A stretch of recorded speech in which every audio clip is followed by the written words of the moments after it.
नमस्कार दोस्तों, मैं एडवोकेट सनी अरोड़ा लापा आज आप सभी से वक्फ एक्ट और उसमें जो संशोधन का मुद्दा गर्म है उस पर बात करने के लिए इस वीडियो के माध्यम से उपस्थित हुआ हूँ।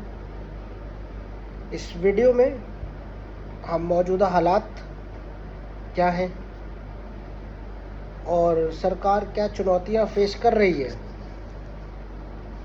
और ऐसी क्या आवश्यकता आ गई जो संशोधन बिल का पास होना जरूरी है, इस पर चर्चा करेंगे। अगर इतिहास देखा जाए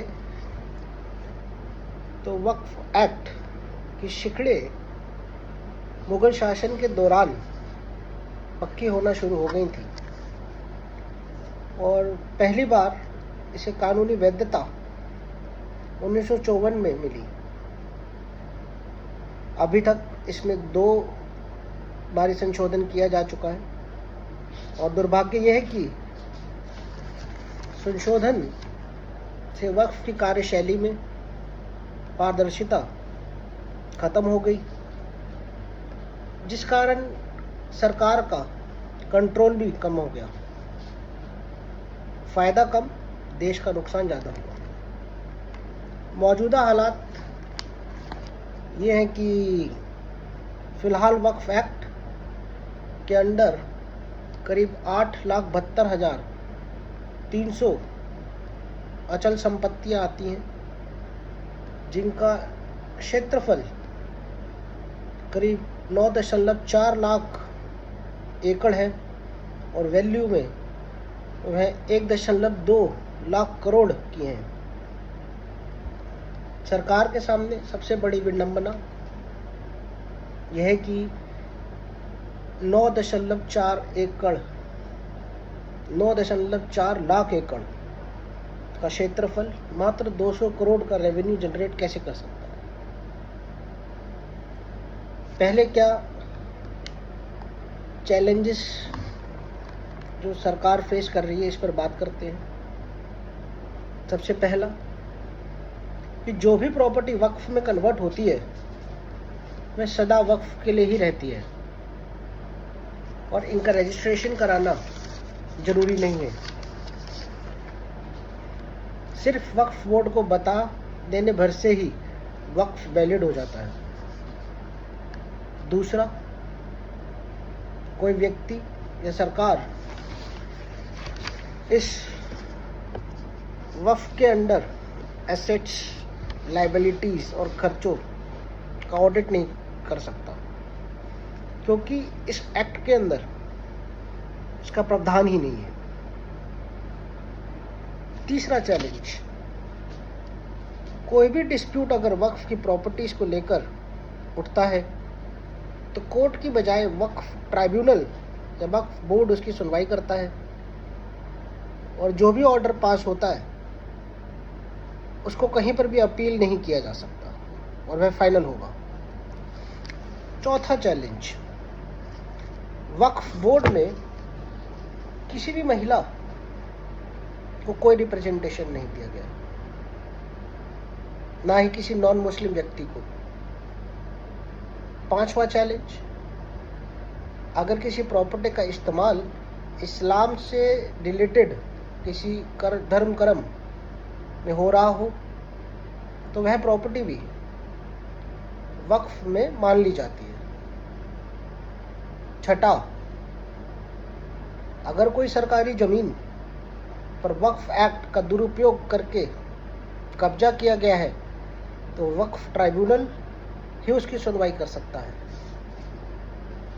सातवां, जमीन का लॉफुल ओनर मालिक ना होते हुए भी वक्फ घोषित कराया जा सकता है।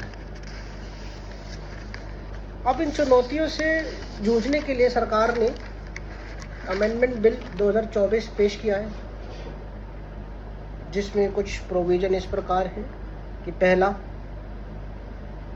डिस्ट्रिक्ट कलेक्टर के यहाँ वक्फ प्रॉपर्टी को रजिस्टर कराना अनिवार्य होगा। दूसरा, केंद्रीय सरकार के पास वक्फ एक्ट के तहत आने वाले चल अचल संपत्तियों का ऑडिट कराया जा सकेगा।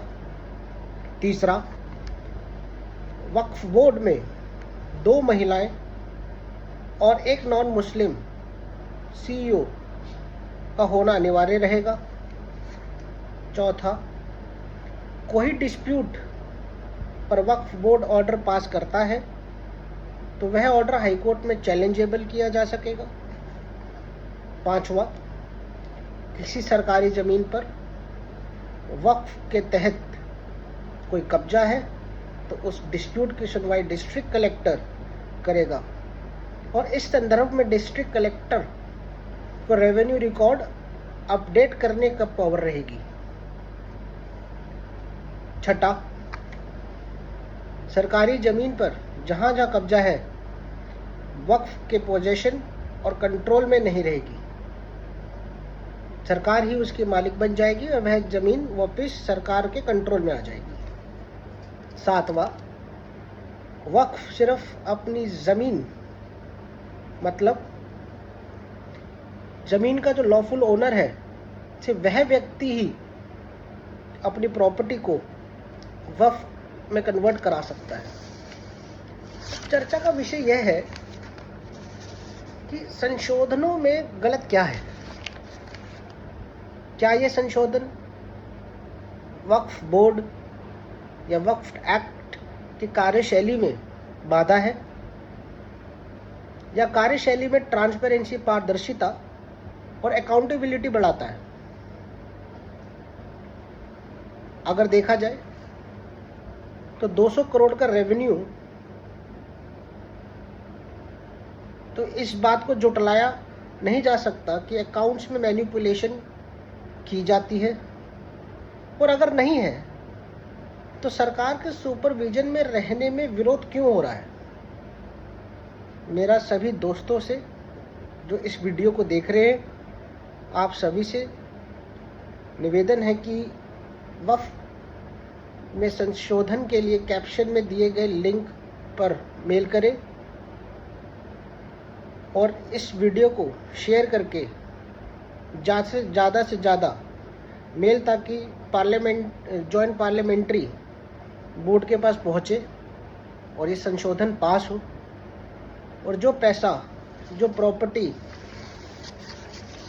इस देश की प्रगति में काम आ सकती है, जो ज़मीन सरकारी है, वह वापस मिले और दोबारा से रूल ऑफ लॉ देश में लागू हो।